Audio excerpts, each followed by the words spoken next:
oleh Allah Subhanahu wa taala menjadi berkah buat hidup kita di dunia dan di akhirat. Saya diminta oleh Takmir untuk ngisi lagi kajian subuh yang sudah lama nih, hampir 2 tahun kali ya, saja 2 tahun kali ya. Setelah Covid, alhamdulillah sudah banyak aktif di mana masjid sudah mulai dibuka lagi. Kunci-kunci yang tadinya tertutup sudah mulai dilebarkan lagi. Rumah sakit pun sekarang sudah memberi keluangan untuk buka masker, kecuali petugasnya, perawat maupun petugas karyawannya. Termasuk saya pegawai rumah sakit sudah nggak pakai masker, kecuali masuk ke ruangan TBC baru saya pakai masker double 3 atau 4. Ini atas izin Allah, mudah-mudahan negeri kita menjadi negeri yang aman, negeri yang barokah, baldatun thayyibatun warabun ghafur. Kalau bisa besok pilih presiden yang bagus ya Pak ya, Anies Baswedan dah ya. Mudah-mudahan kita semua yang hadir di sini dapat pencerahan. Sebetulnya bukan menggurui, ini sebagai tazkir aja, memberi peringatan sekaligus juga pembelajaran buat saya dan kita semua agar kita dekat kepada Allah, agar kita selalu tunduk kepada Allah Subhanahu wa taala. Judul kajian subuh hari ini adalah yang tadi saya baca di rakaat pertama, yaitu 6 golongan penghuni surga Firdaus. Dirupanya Allah sudah meregistrasi, apa ya bahasanya, sudah mencatat orang-orang yang bakal masuk surga Firdaus. Dan surga Firdaus ini surga yang paling tinggi di antara surga. Jadi surga nomor 7 paling tinggi sekali. Surga ini khusus kelompok para nabi, para aulia, para syuhada, para mujahidin. Makanya tadi di ayat itu disebut ada 6. Mudah-mudahan kita yang sholat subuh tadi termasuk penghuni surga Firdaus. Amin. Firdaus itu bahasa Arab, bahasa Inggrisnya Paradiso. Kalau bapak nyetel lagu Phil Collins, ya kan, Phil Collins, The Another in the Paradise. Senang rasanya dalam surga. Orang Inggris itu ngerti Firdaus. Termasuk Pulau Bali itu katanya Bali is the island the paradise. Wah, Bali adalah pulau surga. Paul, orang banyak berhala pulau surga. Yang pertama Allah sebut ayatnya dengan kalimat qad. Ini yang pada ngaji ilmu nahwu sharaf, qad itu artinya huruf taukid, huruf penguat. Jadi kalau ada kata qad, pasti setelahnya fi'il madi mabni fathah. Misalkan ada orang azan mau qomat, qad qomatis sholat, itu artinya dikit lagi mau sholat, itu sungguh dikit lagi mau sholat. Itu seperti itu kata qad. Qad kana lakum fi rasulillahi uswatun hasanah. Qad kana itu fi'il madi. Nah, ayat ini di surat Al-Mu'minun ayat 1 sampai 11. Ada 6 semuanya. Yang pertama disebut oleh Allah qad aflahal mu'minun. Aflaha itu fi'il madi dari kata al-falah. Maka terjemahannya sungguh telah bahagia. Ada 3 terjemahannya. Sungguh telah bahagia 1, sungguh telah beruntung 2, yang ketiga sungguh telah menang. Al-mu'minun, orang-orang mukmin. Jadi kata al-aflaha diambil dari al-falah. Sebetulnya al-falah ini artinya petani. Petani. Kenapa jadi bahagia, menang, senang? Kenapa? Karena petani itu kalau panen itu mukanya sumringah. Apa sumringah? Orang Jawa sini, orang Jawa. Kira Betawi semua. Sumringah. Wah, senang banget petani itu petani. Kalau dia panen itu, makanya jangan menghina petani. Justru dari petani lahirlah para presiden. Soeharto, Godean, Jogja petani. Tuh, Habibie petani Sulawesi Selatan, Makassar, Maus. Gus Dur anak petani itu, Hasyim Asy'ari petani Pak, tukang luku Pak. Aneh-aneh tuh, aneh-aneh masa nggak kenal ya, orang Betawi saya nggak kenal aneh, karena langsung duduk doang sih pada aneh-aneh itu. Nandur, nanem sambil mundur tuh singkatannya, hebat ya. Di antara presiden tuh hampir semua petani. Soekarno petani juga, Surabaya, Jawa Timur tuh, kecuali yang sekarang nih, tukang mebel, beda tuh nggak lain. Makanya besok pilih anak petani ini, Anies itu anak petani juga Pak, termasuk politikus yang memperjuangkan kemerdekaan Indonesia, Baswedan. Nah, udah jalan politik tangkap apa? Yang pertama, calon penghuni surga Firdaus adalah alladzina hum fi sholatihim khashi'un. Bentuk jamak nih, jamak muzakkar salim, al mukminun, cirinya ada waw dan nun. Al muslim, satu orang muslim, kalau banyak al muslimun. Itu ya, itu namanya jamak muzakkar salim. Yang pertama, alladzina hum fi sholatihim khashi'un, orang-orang yang sholatnya khusyuk.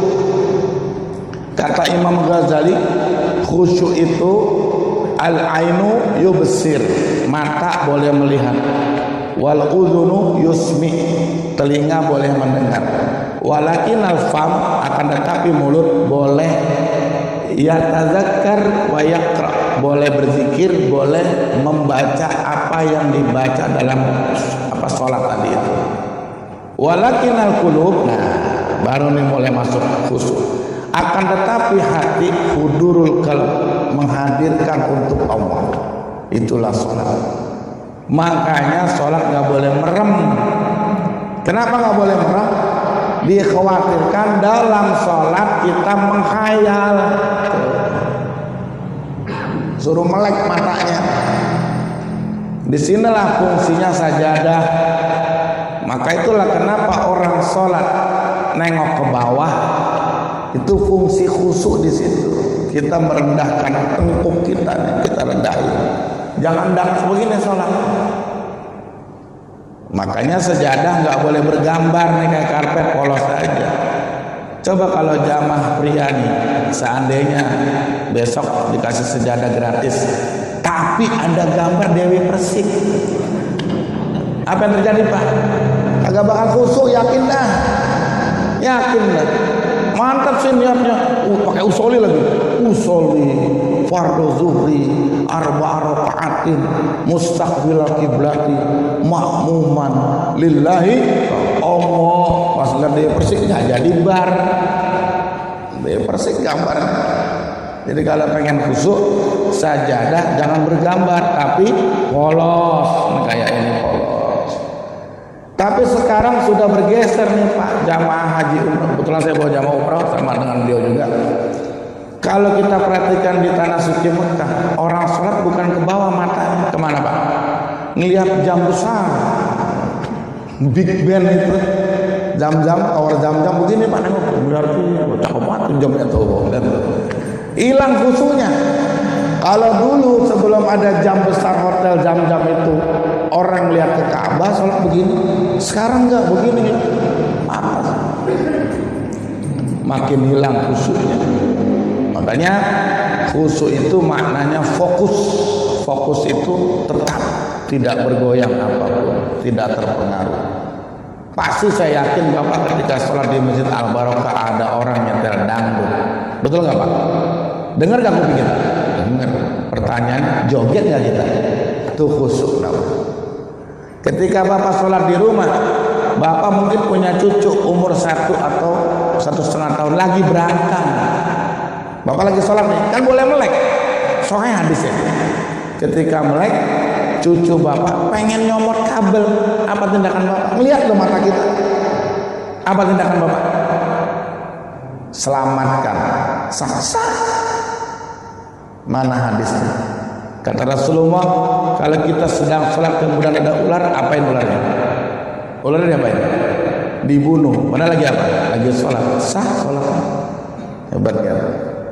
Bahkan Rasulullah ketika sholat dengar cucunya manggil Hasan Husain, bahkan cucunya naik ke tengkuknya.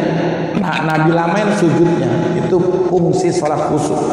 Jadi khusyuk bukan semata-mata diem aja, bukan. Makanya sholat itu kata Imam Ghazali bikin enteng, dibikin enjoy, jangan diberat-beratin. Sholat jangan diberat-beratin. Termasuk bapak ketika berjamaah sholat Jumat, kalau ada khotib sholat bacaannya panjang sekali, kemudian bapak gerendam, nggak sah sholatnya, yakin. Imam pun demikian, tidak boleh membuat lama sholat dalam panjang bacaan. Nabi marah. Aksiru qiraatakum bis sholat, pendekin bacaan sholatmu. Apa yang Nabi baca? Sabbihisma rabbikal a'la dan hal ataka hadisul ghasyiah. Karena Nabi tahu orang pada lapar jam 12 jam. Ini ada imam anak muda baru banget jadi imam, dia doa yang hafal. Dia doang yang hafal. Dia baca yang dia hafal doang, yang belakang agak hafal. Pas salah apa kata yang belakang apa? Rasain bodoh amat, rasain lah. Ujung-ujungnya kulhu akhirnya. Saya pernah tuh sholat di salah satu masjid di Jakarta Selatan, saya khotib, dia imam. Dia baca surat yang dia hafal doang, kita nggak hafal. Dia baca kalau nggak salah surat Al-Kahfi atau apa gitu, lama panjang. Tiba-tiba macet. Lah saya kagak hafal juga, lah saya diamin aja. Pas macet dia nyari nggak nemu-nemu tuh. Akhirnya apa? Kul huwallahu ya. Kata jam tuh kan gua udah bilang udah kul aja dah. Kata yang belakang. Akhirnya nggak khusyuk. Jadi bikinlah sholat itu khusyuk. Si imam ngerti kondisi makmum, si makmum tahu keadaan imam. Jadi saling senang menyenangi. Betul Pak? Saya mau nanya ibu-ibu, Bu, kalau sholat tarawih senang imamnya panjang apa pendek? Tanya. Jujur Bu, pendek. Kayaknya orang kalau mau sholat tarawih masuk masjid, dia gak masuk masjid dulu, lihat jadwal imam dulu. Panjang, wah, udah ada, gue pindah masjid lain. Nah, ini pendek teman-teman itu. Dari sini udah kelihatan. Itulah sholat khusyuk. Yang pertama tuh Pak. Jadi kalau bapak dan ibu pengen masuk surga Firdaus, syaratnya sholatnya kudu khusyuk. Apa kudu? Wajib khusyuk. As-sholatu imaduddin, sholat yang agama. Besok yang dihisab pertama kali bagi hamba di hari kiamat adalah sholatnya. Wa in soluhat soluhat sairu amali, wa in fasadat fasadat sairu amali. Kalau sholatnya benar, semua yang lain benar. Kalau sholatnya rusak, rusak pula yang lain. Itu yang pertama. Yang kedua, ciri penghuni surga Firdaus walladzina hum 'anil lagwi mu'ridun. Lagwi dari bahasa Arab artinya al-lughat, maknanya ucapan perbuatan yang sia-sia, itu namanya al-lughat. Jangan sia-siakan. Jadi kalau ada omongan orang yang masih sia-sia, omongannya kasar, kotor, jorok, nyakitin orang, nyelekit, kata Betawi nyelekit banget sih lo omongannya. Nah, itu tandanya sholatnya belum khusyuk. Jadi kalau melihat orang sholatnya khusyuk, lihat perbuatannya, omongannya enak, nadanya rendah, dan guyonannya juga mantap. Jadi tidak nyakitin orang. Jadi orang yang masuk surga Firdaus, orang yang mampu menghindari perkataan perbuatan yang sia-sia. Walladzina hum 'anil lagwi mu'ridun. Mu'ridun matanya jauhin, menghindarin, itu namanya mu'ridun. Jadi diusahakan ucapan kita itu ada 4 ya. Yang pertama qaulan ma'rufa, ucapan yang mudah dipahami, dikenal, enak. Yang kedua qaulan karimah, untuk orang tua, ucapan yang mulia. Yang ketiga qaulan sadida, ucapan yang tegas. Yang tegas itu artinya apa? Jangan ada embel-embel, tegas saja. A B B, nah itu cakep. Nah yang keempat, kaulan layyina, ucapan yang lemah lembut ketika sama istri. Istri kita kan putih nih Pak, kemerah-merahan, panggil dia, siapa namanya? Umairah. Hei yang putih kemerah-merahan. Kalau bini kita geseng, panggil Sauda, hitam keling. Hai hitam keling. Nah Sauda itu artinya hitam keling dari kata aswad. Kalau tidak hitam tidak putih, kan sedang aja tuh. Siapa namanya? Masito, dari kata wasit. Wasit itu tengah-tengah. Masito, orang yang sedang-sedang, enggak putih, enggak hitam, coklat juga enggak, busik lah istilahnya. Hitam angin, black sweet. Itu begitu namanya laina. Panggilan itu begitu Pak. Untuk istri ada, untuk orang lain ada, untuk orang tua ada, untuk anak juga ada. Harus laina. Makanya kalau manggil anak itu kan doa. Anak nakal jangan dibilang nakal, beneran nakal. Karena doa dari orang tua. Nakal banget sih lu, nah bener nakal dia. Coba lihat, mecahin TV, anak pintar. TV dipecahin, LCD baru beli lagi, anak pintar. Pokoknya babe beli lagi dah tuh gitu. Pintar. Kenapa ngerti ini TV malah dipecahin mana? Nah, pintar. Jadi jangan ucapan itu yang bikin doa tersesat menjadi perbuatan yang sifatnya merugikan. Anak bodoh beneran. Begitu beneran. Ibu juga gitu Bu. Kalau gua tahu lu nakal, gua masukin aja ke perut gua. Emang bisa? Kan kadang-kadang gitu tuh, mama nggak boleh Bu. Nggak boleh. Masukin ke perut mana muat Bu? Nggak boleh. Ya Allah nah, kok pintar banget kamu ya. Gelas dipecahin 2 lusin, pecahin lagi tuh. Mantap tuh. Berapa sih harganya gelas? Jadi gitu ya Pak. Cara kita bicara dengan anak atau cucu yang nakal. Jangan pernah nyebut nakal. Itu doa. Sebut dia dengan sebutan lawannya nakal. Pinter, baik, goblok lawannya cerdas. Gitu Pak. Itulah ciri yang kedua, calon penghuni surga Firdaus. Yang ketiga, walladzina hum lizzakati fa'ilun. Nah, ini juga berat. Ini berkaitan dengan mal, harta. Orang-orang yang senang menunaikan zakat. Jadi orang yang sholatnya sudah khusyuk, pasti nggak pelit. Gampang nebaknya Pak. Jadi kalau ada Pak Haji masih pelit, nggak khusyuk dia. Masih perhitungan, nggak khusyuk. Yang namanya udah sholat khusyuk, baik masih apa? Baik. 1, nggak takut miskin. 2, nggak takut kurang. 3, nggak takut susah. Enjoy aja orangnya itu. Kenapa? Dia tahu ayatnya di surat Al-Lail. Wa amman man a'ta wattaqa wasaddaqa bil husna fasanu yasiruhu lil yusra. Adapun orang yang suka memberi, bertakwa kepada Allah, yakin dengan pahala al-husna yang terbaik, Allah berikan dia jalan kemudahan. Dari kata yasir. Tuh. Tapi kalau ada Pak Haji pelit, lihat ya. Wa amma man bakhila wastagna wa kadzdzaba bil husna fasanu yasiru lil usra, sulit, susah, pailit, bangkrut. Bahasa Betawinya belangsak ke usra. Adapun orang yang bakhil, nah bakhil bahasa Arab. Terjemahannya apa? Kikir, pelit, medit, apalagi koret, apalagi bulu gasiran. Nah itu bakhil.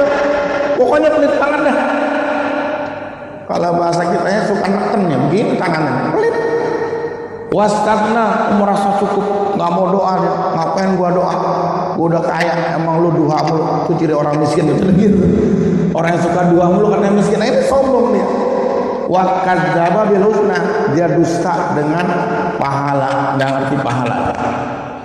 Kelak kami beri dia jalan kesulitan, kesusahan, kepailitan, kebangkrutan. Jadi kalau kita pengen dagang laris, sedekah. Pengen usaha lancar, sedekah. Pengen gak sakit terus, sedekah. Ada hadisnya. Hassinu amwalakum biz zakat wadau mardakum bis sadaqah, hadis Bukhari Muslim. Bentengin hartamu dengan zakat, obatin sakitmu dengan sedekah. Sakit mulu, sakit, pelit, masuk rumah sakit, lama-lama koid. Udah koid di kuburannya sempit.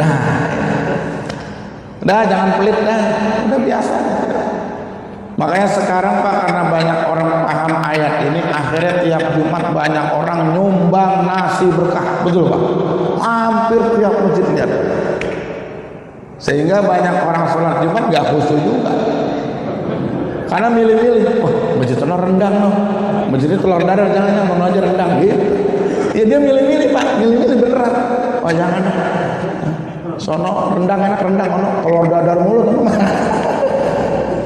Ya ini ada efeknya juga gitu, efek dari sedekah berkah itu. Masya Allah. Alhamdulillah saya punya kenalan yang punya pemilik nasi padang sederhana. Dulu nih awal-awal dia mulai terasa, Ustaz, restoran saya kok mulai terasa sepi ya. Saya diamin nih, biarin saya diamin aja nih. Emang kenapa Pak?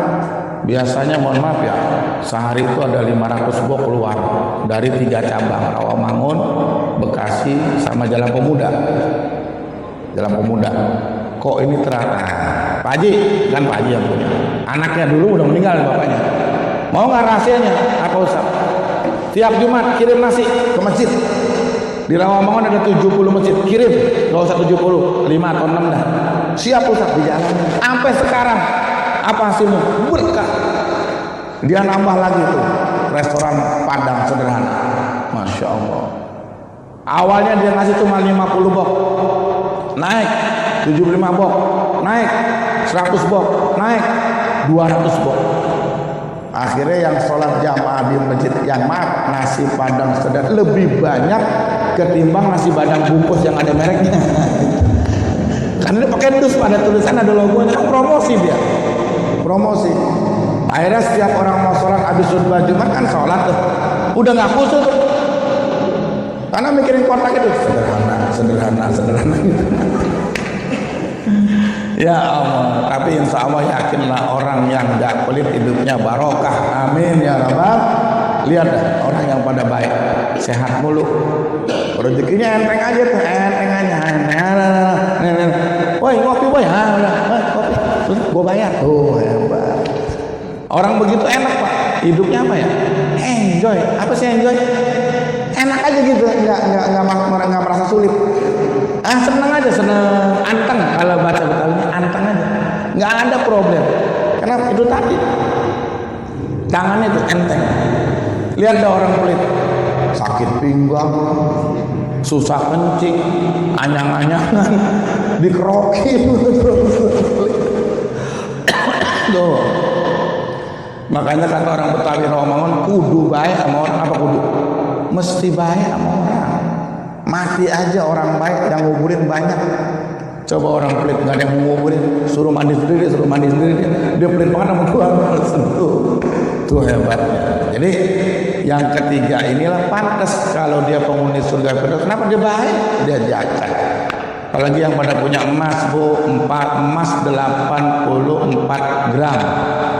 Kalau disimpan di rumah itu kena zakat 2,5%, wajib itu fardu ain setahun. Dalam bahasa fikih disebut nisab, kalau ditarji namanya haul. Wajib dikeluarin. Kalau nggak dikeluarin besok dikalungin di lehernya di kuburan mau. Ini ada orang sekarang di TikTok Bu. Di TikTok Bu, nenek-nenek sekarang gandeng banget. Iya, arisan mamerin emas Pak. Ada rantai kapal gede-gede. Di TikTok sebelahnya gede lagi, Masya Allah. Ada orang Madura, ada orang Madura kan? Ada orang Madura. Orang Madura tuh hebat, masuk rumah sakit Islam. Yang jaganya nih namanya front office, yang jaga daftar pasien tuh kaget. Ada ruang VIP nggak? Orang Madura kan gitu. Ada ruang VIP nggak? Pakai sepatu bot. Lah siapa yang ngelayanin dia orang pakai sepatu bot nih, yang pegawainya nih. Nggak ada Bu, saya butuh VIP yang bisa keluarga saya tidur juga. Ada nggak? Ada Bu, nggak percaya sama ibu ini. Pas dia buka dasternya, wah masuk dari sikut sampai sini tuh. Tukang apa dia? Ikan di Muara Angke. Tuh, kaya. Jadi jangan lihat tampilan, kaya. Sepatu boleh buat, wah emasnya Pak. Sepatu kulit cakep. Beli di Jatinegara, duitnya kagak, mau ngapain mendingan yang sepatu bot. Ini kisah nyata. Lah kan saya masih pegawai. 7 bulan lagi saya pensiun besok 2024. Saya lihat banget itu orang Madura datang. Ada VVIP, ada. Berapa sehari? 5 juta. Deal, langsung deal coba. 5 juta sehari, deal. Ada apa aja fasilitas TV bu? Berapa biji TV-nya? 1 pasang 2, suruh 2. Tuh, Madura dilawan. Jangan lihat tampilan. Tuh. Dan maaf orang Madura, mohon maaf ya, saya tetangga orang Madura ada kali 8 lah, 8 orang. Itu rajin sedekah Pak. Apalagi sama kiai, dia cium tangan banget. Malah kalau bisa anak gadis kawin sama kiai semuanya beneran. Maka saya kalau lihat rumah Madura, bini saya cemberut aja. Karena dipanggil mamanya, Ustadz mampir. Ini anak saya ini keluar loh, gadis aja Pak. Beneran. Madura tuh kalau punya anak gadis ketemu kiai bilang banget, minta apa aja dibeliin. Haji 20 kali dihajiin sama dia tuh. Tuh hebat. Kenapa? Rajin sedekah. Lihat hasilnya. Saya ngerasain nih. Kelihatan berkah hidupnya. Nggak pernah susah. Dia nggak pernah mikir puyeng. Mau covid mau enggak, jalan aja terus tuh.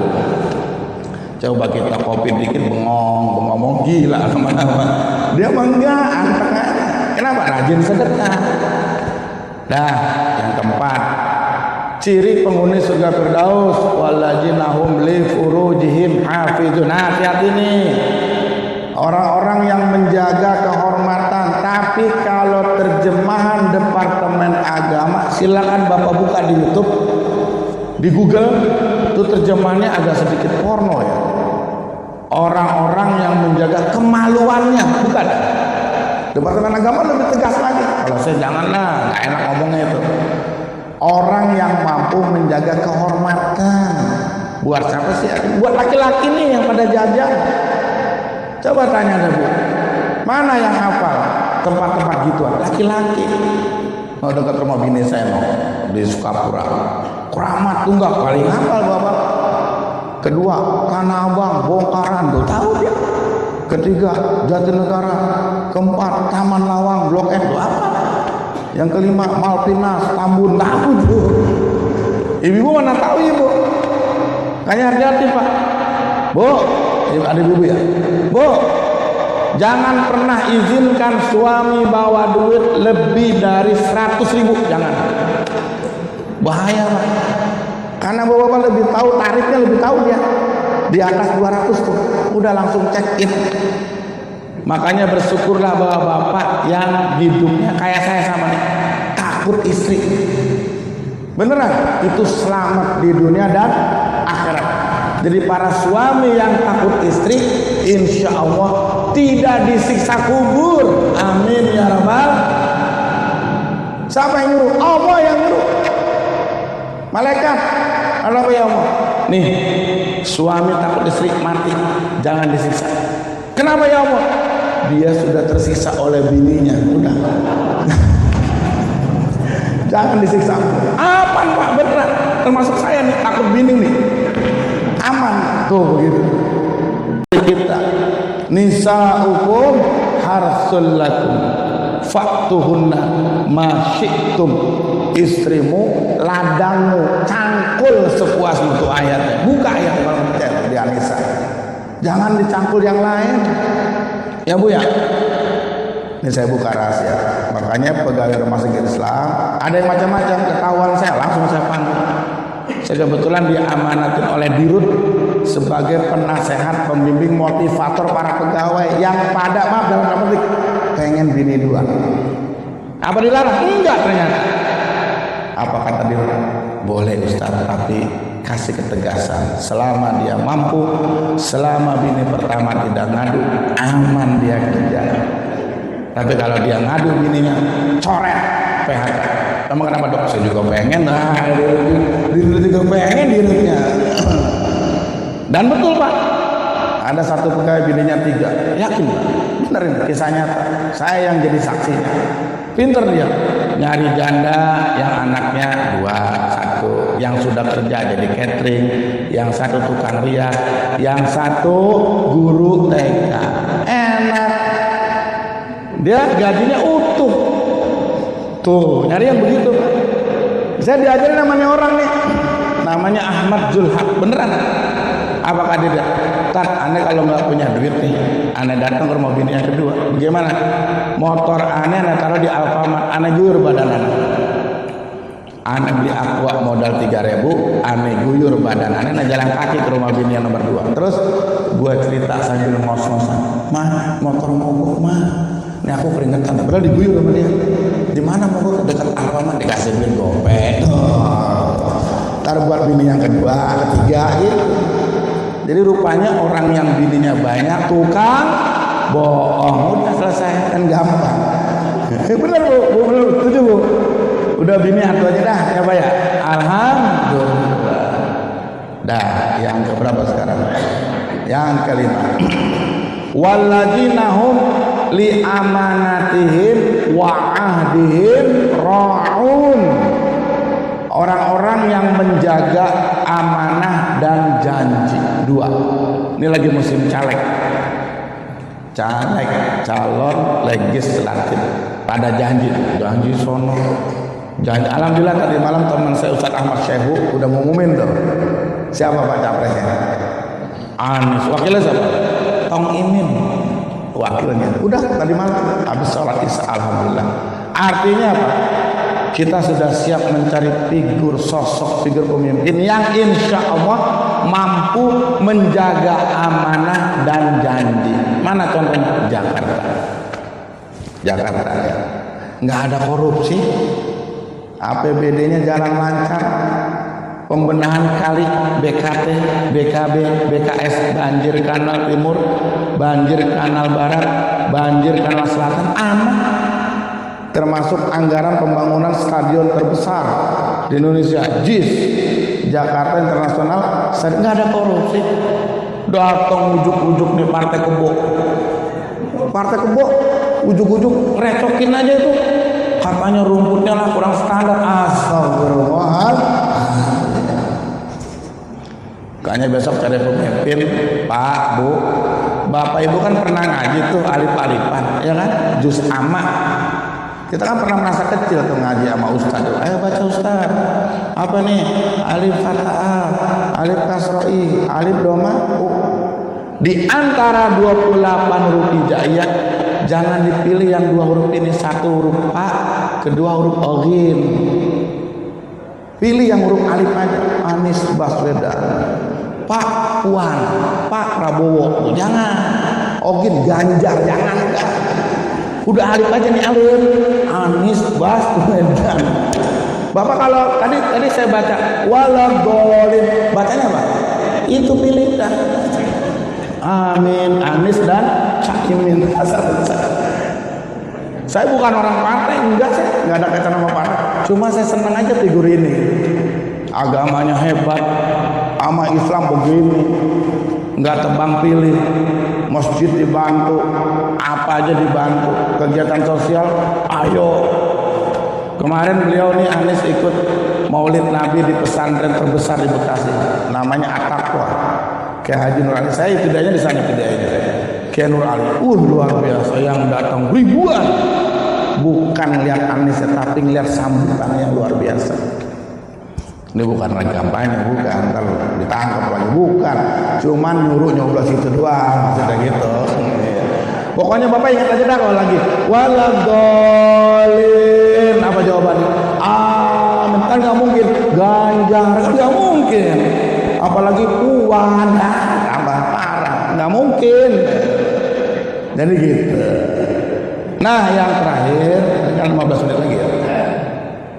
Penghuni surga Firdaus adalah walladzina hum ala sholawatihim yuhafizun. Orang-orang yang menjaga, merawat sholat 5 waktu. Sholawat jamak dari sholat. sholatun satu sholat fardu, sholawatun sholat fardu. Namanya jamak muannas karena pakai alif dan ta, sholawat. Diapain itu sholat? Yuhafizu, dijaga, dipelihara. Makanya orang yang hafiz Quran, orang yang mampu menjaga hafalannya disebut hafiz. Perempuan hafizah, tuh makna dari Quran. Nah, orang yang mampu menjaga sholat subuh tepat waktu, zuhur tepat waktu, asar tepat waktu, maghrib tepat waktu, isya tepat waktu, mati dia, insya Allah langsung masuk surga Firdaus. Amin ya rabbal. Hati-hati, kita kadang-kadang tergoda dengan pekerjaan, merasa nyaman dengan kerjaan kita, lupa dengan sholat, minta mulu sama Allah. Apa doa yang kita panjatkan setiap kita minta? Pasti ya rojak mulu disebut. Ya rojak aja. Karena kita otaknya identik dengan fulus. Apa fulus? Money. Apa money? Duit. Ada pepatah Arab mengatakan al-fulus tuhyin nufus, masih fulus manfus. Duit sumber kehidupan, nggak ada duit modal, itu terjemahan gitu. Kita tuh begitu konotasinya. Tapi kalau kita sholat, duit nomor keberapa? Wong alam. Tapi Allah nomor 1, Muhammad nomor 2, orang tua nomor 3, keluarga nomor 4, baru dunia 5, 6, 7, 8 begitu. Makanya orang yang mampu menjaga sholat hidupnya aman, tentrem dunia dan akhirat. Mudah-mudahan Allah panjangkan umur kita, Allah sehatkan kita, Allah berkahi kita, dan Allah matikan kita husnul khatimah. Assalamualaikum warahmatullahi wabarakatuh.